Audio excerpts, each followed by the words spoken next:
नमस्कार, सुलगता सवाल में आप सभी का स्वागत है। मैं हूं आपके साथ कांची बंसल। आज सवालों से देश के महान खिलाड़ियों को रोंदने वाली गैंग को सुलझाएंगे, जो देश दुनिया में भारत का नाम रोशन करने वाले खिलाड़ियों का शोषण कर रही है, उन्हें मानसिक रूप से प्रताड़ित कर रही है, उन्हें आगे बढ़ने से रोक रही है। लेकिन अब खिलाड़ियों ने रास्ते में रोड़ा बनने वाली गैंग को ही कुचलने के लिए आवाज बुलंद कर दी है। खिलाड़ियों की इस आवाज ने मोदी सरकार से लेकर कई जजों तक सबको अलर्ट कर दिया है। आगे ट्विस्ट का खुलासा करें, पहले दिल्ली में शुरू हुए पहलवानों के बवाल पर बात करते हैं। दरअसल टोक्यो ओलंपिक कांस्य पदक विजेता बजरंग पुनिया और विश्व चैंपियनशिप पदक विजेता विनेश फोगाट समेत देश के शीर्ष पहलवानों ने नेशनल फेडरेशन के अध्यक्ष ब्रजभूषण सिंह पर तानाशाही का आरोप लगाया और उन्हें जंतर मंतर पर विरोध प्रदर्शन किया। खुलासा किया कि फेडरेशन के अध्यक्ष से लेकर कोच तक ना सिर्फ महिला पहलवानों का यौन उत्पीड़न कर रहे हैं, बल्कि उन्हें मेंटली टॉर्चर भी किया जा रहा है। जब इन लोगों ने हद पार कर दी तो आखिर में परेशान होकर खिलाड़ियों को सड़कों पर उतरना पड़ा है। फेडरेशन पर हुए इस खुलासे से अब तमाम सवाल सुलग रहे हैं।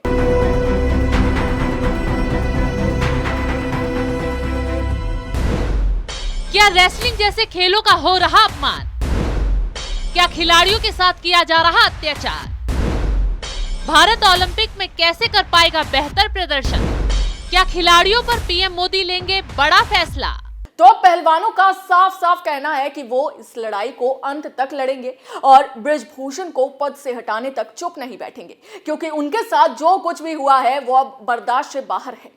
आगे कुछ खुलासे करें उससे पहले पहलवानों के आरोपों पर नजर डालते हैं। दरअसल विनेश फोगाट का आरोप है कि नेशनल कैंपस में वुमेन रेसलर का प्रेसिडेंट ब्रजभूषण शरण सिंह और कोच यौन उत्पीड़न करते हैं। नेशनल कैंपस में पोस्टेड कुछ कोच तो वुमेन रेसलर्स का सालों से यौन उत्पीड़न करते आ रहे हैं। कई महिला पहलवानों ने इसकी शिकायत भी की। टोक्यो ओलंपिक में हार के बाद WFI के अध्यक्ष ने मुझे खोटा सिक्का कहा, मानसिक रूप से प्रताड़ित किया। हमारी स्थिति ये है कि अगर पानी भी बिना परमिशन के पी लिया तो फेडरेशन नाराज हो जाती है। हमें मारने की धमकी दी जा रही है।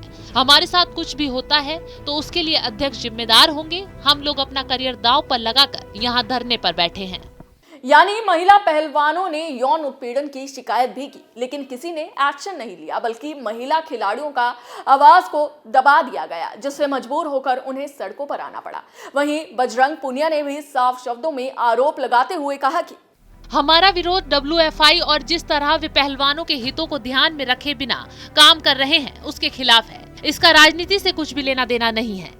पहलवानों की नाराजगी के बाद ये साफ हो गया है कि जिस तरह से भारतीय कुश्ती महासंघ का संचालन ब्रजभूषण सिंह कर रहे हैं, वो से कुश्ती खिलाड़ी तंग आ चुके हैं। ब्रजभूषण सिंह यूपी के कैसरगंज सीट से बीजेपी सांसद भी हैं। वहीं पहलवानों के इन आरोपों से कुश्ती महासंघ के अध्यक्ष ब्रजभूषण तुरंत सफाई देने के लिए मैदान में कूदे। ब्रजभूषण सिंह ने सफाई देते हुए कहा कि मैंने किसी खिलाड़ी का उत्पीड़न नहीं किया है। अध्ययन के बाद फेडरेशन ने नियम बनाए, खिलाड़ियों को जानकारी दी गई थी।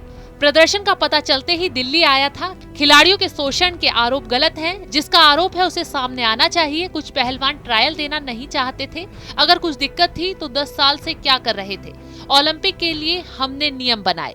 दिल्ली के जंतर मंतर पर जो खिलाड़ी इकट्ठा हुए हैं उनमें बजरंग पुनिया, विनेश, रियो ओलंपिक पदक विजेता साक्षी मलिक, विश्व चैंपियनशिप पदक विजेता सरिता मोर, संगीता फोगाट, सत्यव्रत मलिक, जितेंद्र किन्हा और राष्ट्रमंडल खेलों के पदक विजेता सुमित मलिक समेत 30 पहलवान शामिल हैं। वहीं बजरंग पुनिया का कहना है कि पहलवान इस तानाशाही को बर्दाश्त नहीं करना चाहते हैं। भारतीय कुश्ती महासंघ के प्रबंधन में बदलाव किया जाए। हमें उम्मीद है कि प्रधानमंत्री और गृह मंत्री हमारा समर्थन करेंगे। एक तरफ मोदी सरकार खेलों और खिलाड़ियों को बढ़ावा देने की तमाम कोशिशें कर रही है, ताकि देश में युवा खेल के क्षेत्र में और देश को ऊंचाइयां छू सके। लेकिन खेलों के क्षेत्र में पुराने सिस्टम ने सब कुछ बर्बाद कर दिया है और उस सिस्टम को बदलना इतना आसान नहीं है, क्योंकि फेडरेशन की कमान उन लोगों के हाथों में दी गई है जिन्हें खेलों की ABCD तक नहीं पता है, चाहे वो फुटबॉल हो, क्रिकेट हो या फिर पहलवानी ही क्यों ना हो। तो कैसे ये लोग खेल जगत की समस्याओं को, जरूरतों को समझ पाएंगे? यही रीजन है कि इन जैसे खोखले लोगों की वजह से खिलाड़ियों को दिक्कतें हो रही हैं। जैसे फुटबॉल फेडरेशन में इतने दिनों से कब्जा जमाए प्रफुल्ल पटेल बैठे हुए थे, कुर्सी छोड़ने को तैयार नहीं थे, जिसका नतीजा ये रहा कि फीफा ने AIFF पर ही बैन लगा दिया, जिससे हुआ ये कि महिला अंडर 17 विश्व कप योजना के मुताबिक रद्द हो गया। फीफा ने जारी बयान में कहा कि जब तक अखिल भारतीय फुटबॉल महासंघ अपने दैनिक मामलों पर पूर्ण नियंत्रण हासिल नहीं कर लेता, तब तक इस निलंबन को लागू रखा जाएगा। वहीं इसके पीछे जो खास वजह निकलकर सामने आ रही है, वो है पूर्व प्रमुख प्रफुल्ल पटेल का बिना चुनाव के अपने कार्यकाल से ज्यादा पद पर बने रहना। इस बात को लेकर सुप्रीम कोर्ट भी इसे अमान्य करार दे चुका है, लेकिन प्रफुल्ल पटेल अपनी जिद पर अड़े रहे, जिसका नतीजा सिर्फ खिलाड़ियों को भुगतना पड़ा। अब इन जैसे लोगों के खिलाफ खिलाड़ियों का विद्रोह शुरू हो गया है। सड़कों पर खिलाड़ी आवाज उठा रहे हैं, आरोप लगा रहे हैं कि सिस्टम खराब है, उन्हें प्रताड़ित किया जा रहा है। सत्ता बदल गई है, लेकिन सिस्टम अभी तक नहीं बदला है। सिस्टम में वही लोग काबिज हैं, उनके पुराने रूल चल रहे हैं, जिसको उखाड़ फेंकने के लिए ये प्रदर्शन शुरू हुआ है। ओलंपियन बजरंग पुनिया ने भी आवाज उठाते हुए कहा कि वो लोग चाहते हैं कि फेडरेशन में बदलाव हो। भारतीय कुश्ती महासंघ पहलवानों को परेशान कर रहा है। जो लोग WFI का हिस्सा हैं, उन्हें इस खेल के बारे में कुछ नहीं पता। पहलवानों ने लंबे समय तक सब कुछ चुपचाप सहा है, लेकिन अब तय किया है कि प्रेसिडेंट के एक तरफा फैसले को अब हम और नहीं बर्दाश्त करेंगे। यानी कि पहलवानों ने भी फेडरेशन के खिलाफ आर पार की लड़ाई शुरू कर दी है। भारत के सभी टॉप रेसलर्स ने फैसला किया है कि तब तक नेशनल और इंटरनेशनल मुकाबलों में भाग नहीं लेंगे, जब तक कि उनकी मांगें पूरी नहीं की जाती हैं और उनके साथ WFI बेहतर व्यवहार नहीं करता है। इसके लिए बाकायदा खिलाड़ियों ने प्रधानमंत्री कार्यालय और गृह मंत्रालय से मदद की गुहार भी लगाई है। खिलाड़ियों के इस प्रदर्शन ने तहलका मचाकर रख दिया है, बवाल खड़ा कर दिया है। खिलाड़ियों का साफ कहना है कि अगर उनकी मांगें नहीं मानी गई तो वो सीधे कोर्ट जाएंगे, सबूत दिखाएंगे। लेकिन कहा जा रहा है कि खिलाड़ियों को लेकर जल्द मोदी सरकार भी कोई बड़ा फैसला सुना सकती है। सुलगता सवाल में आज के लिए बस इतना ही। नए मुद्दे के साथ आपके सामने फिर हाजिर होंगे। देखते रहिए कैपिटल टीवी। जय हिंद।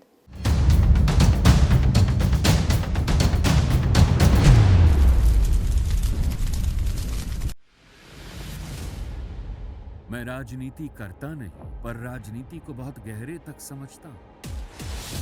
मैं लोगों के बीच रहता हूं, लोगों के मन को अच्छे से जानता हूं।